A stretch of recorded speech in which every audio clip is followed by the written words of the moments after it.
Think you've had a rough day at work? Wait until you hear this ridiculous story. This isn't an episode of Gordon Ramsay's Hotel Hell, but a tale of an unsung hero, a teenage busboy turned dishwasher who has more work ethic than a colony of caffeinated ants. And hey, if you find yourself chuckling, make sure to give the video a like and subscribe for more wild tales just like this. Alrighty, let's dig in. A couple of recent stories reminded me of something that happened way back when. I was a teenager and had a job at a hotel as a busboy in a coffee shop. We had about 95 seats, and on a Saturday and Sunday we would do about 400 covers. It was busy, but I was very good. After noon, things would slow down, so I would jump into the dish pit and help them catch up. One Sunday, the back-of-house manager and the general manager were having lunch, and they called me over. They asked me to take the next Saturday's evening shift in the dish pit. I reminded them that weekends were pretty busy, and they would have a problem if I wasn't bussing on breakfast. They told me they would get someone to cover bussing, but they really needed me in the dish pit that Saturday night. I agreed, but told them that I would need to leave at 11 p.m. on the dot, as I relied on public transit to get home, and there was no way I could work late. They said, "No problem," and we had a deal. I showed up at 3 p.m. to absolute chaos. Guess who they had to cover bussing? That's right, the dishwasher. The pit was absolutely stacked with dishes, and then I found out why they needed me on that shift. Banquets in the coffee shop used the same glassware, plates, and cutlery, and there was a massive banquet going on upstairs. When I got there, the cook line and the banquet crew were going nuts, prepping and setting up tons of centerpieces, place settings, that sort of thing. We had bussing carts, and the banquet crew was loading them up and running them up the elevators to the banquet hall. It was pandemonium. The back-of-house manager kept yelling at me, saying, "I need more forks right now," and I was fishing through the dozens of bus pans from the day shift trying to get him the stuff he needed. It took a while, but I managed to do it for him. I took it with a grain of salt since he was actually a pretty good guy, just stressed to the max. Finally, the banquet stuff all went upstairs and I could clear the backlog. It took me until about 8 p.m. Then, nothing. There were about 400 people attending this banquet, and occasionally I would see a member of the banquet team come down, and I would ask them where the dish carts were. These guys treated me like crap and snapped back that they would bring them down when they had a chance. Sure enough, it was about 10 p.m. when the parade of banquet bozos started wheeling cart after cart of dirty dishes in by the pit. There were tons of them, 30 or 40 at least, and none of the bus tubs were sorted. It was all just tossed in. They weren't even scraped into the trash, and there was leftover food on lots of the plates. Just before 11 p.m., I saw the back-of-house manager talking to his crew, and I went up to him. I was really pissed off. "What the hell am I supposed to do here?" I asked, gesturing to the carts. "Wash the damn things," he snapped back. "There's no time. I leave in 15 minutes, remember?" "Well, you'll just have to stay late." "I can't. I have a bus to catch. If I miss it, I miss my connection, and that's the last bus. So no, I am leaving, and I told you that last week." He started getting irate, and I just took off my apron and left without a word. The next weekend, I arrive for my busboy shift, and I get called into the general manager's office.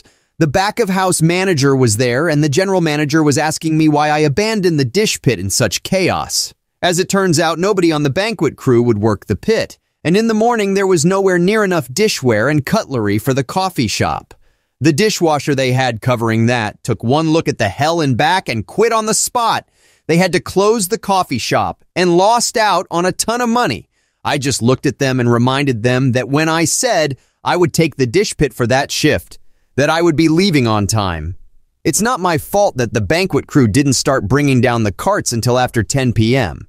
The general manager looked at the back-of-house manager and asked him what time they served the meals. "So you're telling me that your crew took over 3 hours to roll the dishes back downstairs and you didn't do anything about it? What the hell were they doing? Why didn't you assign 1 or 2 to push the carts?"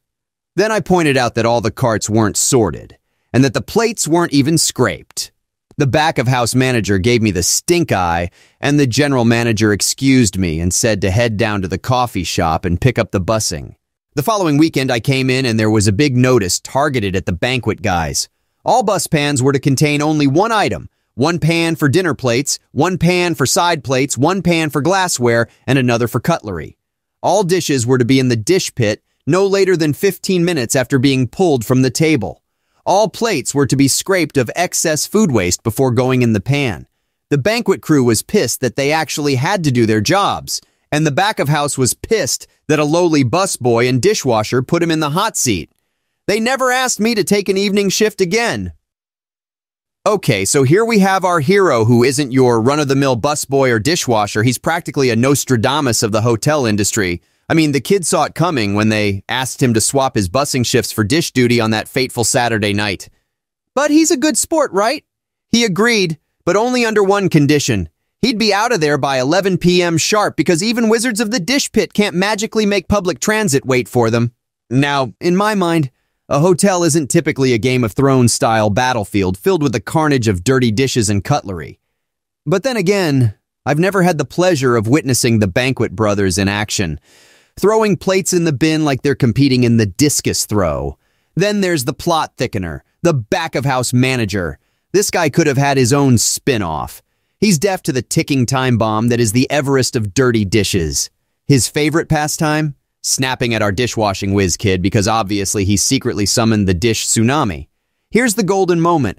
Our hero's grand exit. Apron off, a Jenga tower of dirty dishes teetering precariously, and a crew that's minutes away from recreating the climax scene from Titanic. He exits stage left, leaving behind a wake of chaos and a crew questioning their life choices. If there ever was a moment for a mic drop, this was it. But the soap opera isn't over yet. The next day's carnage is attributed to our time-conscious dishwasher, leading to a high-stakes meeting with the big bosses. Our young hero, with an innocent shrug, drops the truth bomb. He had warned them. Ouch! It's like a sitcom punchline, but with more dirty dishes and less canned laughter. And here's the grand finale, folks.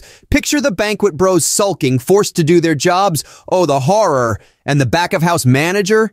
Seething at the fact that a lowly busboy just outmaneuvered him. It's high school drama with a generous helping of dirty dishes and zero teen romance. And the lesson learned? They never dared ask him to take an evening shift again. I guess all's well that ends well. Until the next dish disaster. Thanks for watching till the end. And don't forget to like and subscribe for more of these ridiculous stories. Love you all and stay safe out there in that crazy world. Much love. Peace.